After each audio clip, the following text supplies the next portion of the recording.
আসসালামু আলাইকুম রহমতুল্লাহি ওয়া বারাকাতুহু।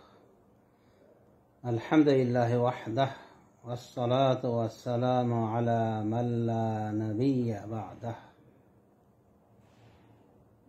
ওয়া বা'দ। সম্মানিত সুধী, মিডিয়াতে মাঝে মধ্যে একটি দোয়া প্রচার হয় যে বিনা হিসাবে জান্নাতে যাওয়ার দোয়া।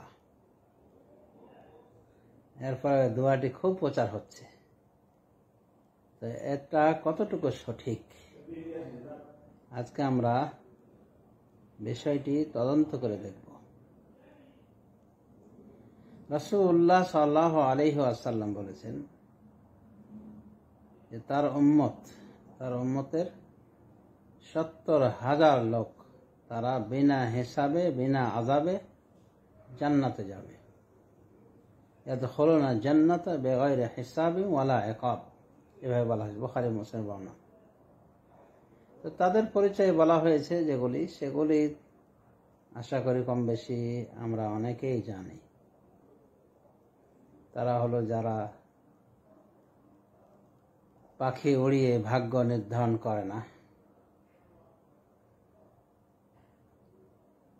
অনুভাবে দাগ দিয়ে চিকিৎসা করে না, মানে লোহা পুড়িয়ে দাগ দিয়ে চিকিৎসা করে না,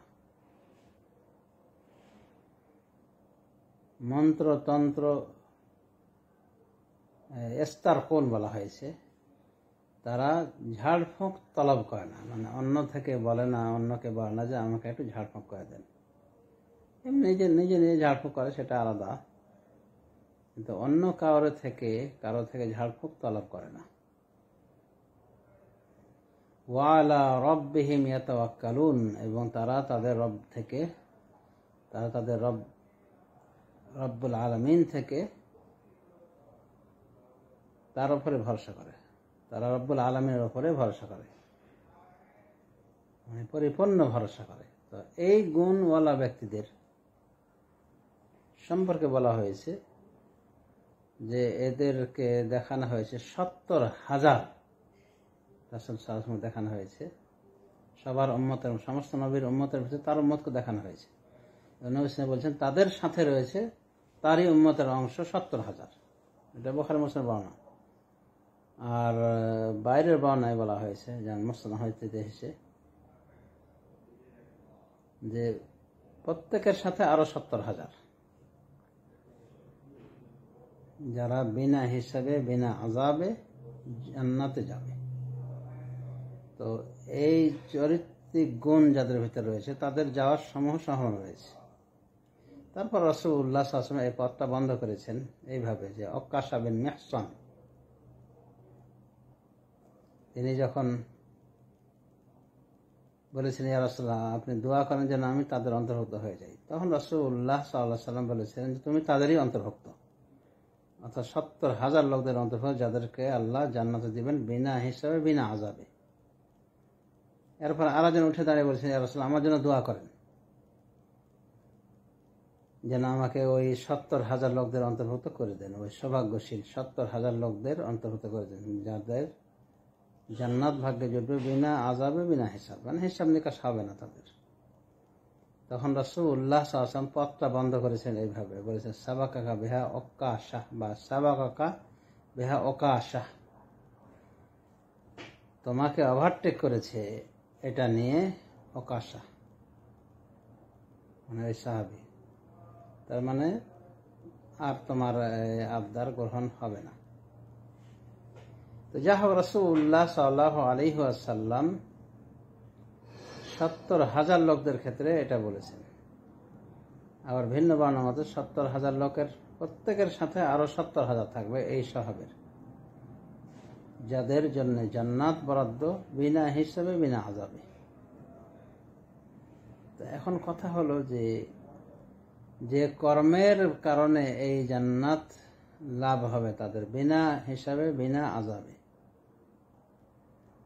কর্মগুলির সাথে তো মিল দেওয়া চায়, কিন্তু মিডিয়াতে প্রচার হচ্ছে যে এমন একটা দোয়া, এই দোয়া করলে আপনার কোনো হিসাব হবে না, কোনো আযাব হবে না, বাস সোজা চলে যাবেন জান্নাতে। এটা কতটুকু সঠিক আমার বলা উদ্দেশ্য। আমার নগণ্য গবেষণা অনুযায়ী এইভাবে যে দোয়া বিতরণ করা হচ্ছে এটার আসল আমি খুঁজে পাইনি, বরং পেয়েছি আর বিপরীত। মুসনাদ আহমদের হাদিসে রয়েছে রাসূলুল্লাহ সাল্লাল্লাহু আলাইহি ওয়াসাল্লাম কানা ইয়াকুলু ফি বা'দি সালাওয়াতিহি আল্লাহুম্মা হাসিবনি হিসাবান ইয়াসীরা। রাসূলুল্লাহ সাল্লাল্লাহু আলাইহি ওয়াসাল্লাম তার কোন সালাতের ভিতরে কোন সালাতের ভিতরে বলতেন এই কথা, এই দোয়া, আল্লাহুম্মা হাসিবনি হিসাবান ইয়াসীরা, হে আল্লাহ আপনি আমার হিসাব নিয়েন সহজভাবে, কঠিনভাবে নিয়েন না। তাহলে রাসূলুল্লাহ সাল্লাল্লাহু আলাইহি ওয়াসাল্লাম যে দোয়া করেছেন সে দোয়া তো আমাদের জন্য আদর্শ হওয়ার কথা। আর ওই 70,000 লোকের সাথে সম্পৃক্ত হলে সে অনুযায়ী আমল করতে হবে, তাহলে আশা করা যায় যে আল্লাহ দিবেন। কিন্তু মানে পাপের সাগরে হাবুডুবু খেয়ে শুধু দোয়া করে দিলি হয়ে গেল যে আল্লাহ আমাকে বিনা হিসেবে জান্নাত দেন, আল্লাহুম্মা আদখিলনি জান্নাহ বিগাইরি হিসাব। অথচ 24 ঘন্টায় কত যে পাপ করে তার হিসাব একমাত্র আল্লাহ জানে, সেও জানে না। এরকম লোকও এই দোয়াটা পাঠ করলে জান্নাত চলে যাবে বিনা হিসাবে। এর জন্য মামার বাড়ির আবদার। তো যা হোক, কোন আলেম পক্ষে বলেছেন, বলল আমার এই কথাটি এই সুন্নাহ অনুকূল মনে হয়নি, কারণ যেখানে রাসূলুল্লাহ সাল্লাল্লাহু আলাইহি ওয়াসাল্লাম দোয়া করতেন, কারণ তার উম্মতের জন্য আদর্শ, তিনি এইভাবে দোয়া করা উচিত। আর 70,000 লোকদের অন্তর্ভুক্ত হতে চাইলে জীবনটাকে সেভাবে সাজানো উচিত, তাই নয় কি?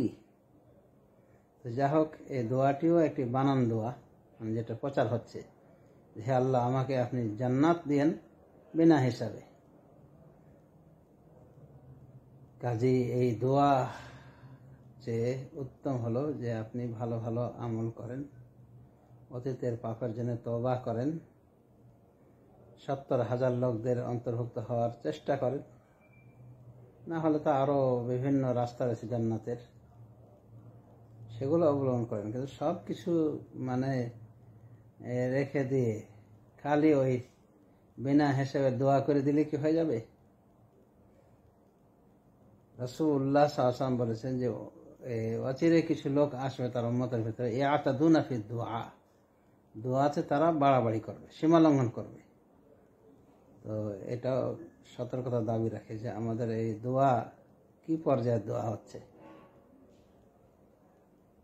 আমার মা যেমন একটি উর্দু শায়রি বলতেন বা কবিতা বলতেন যে करते हो दोज़ख का काम होते हो जन्नत का उम्मीदवार कसरे जन्नत तो बनाया गया है पारसा के वास्ते। दोजखेर काम करे জান্নাতের আশাবাদী, জান্নাত তৈরি করা হয়েছে সৎ কর্মশীল ব্যক্তিদের জন্য।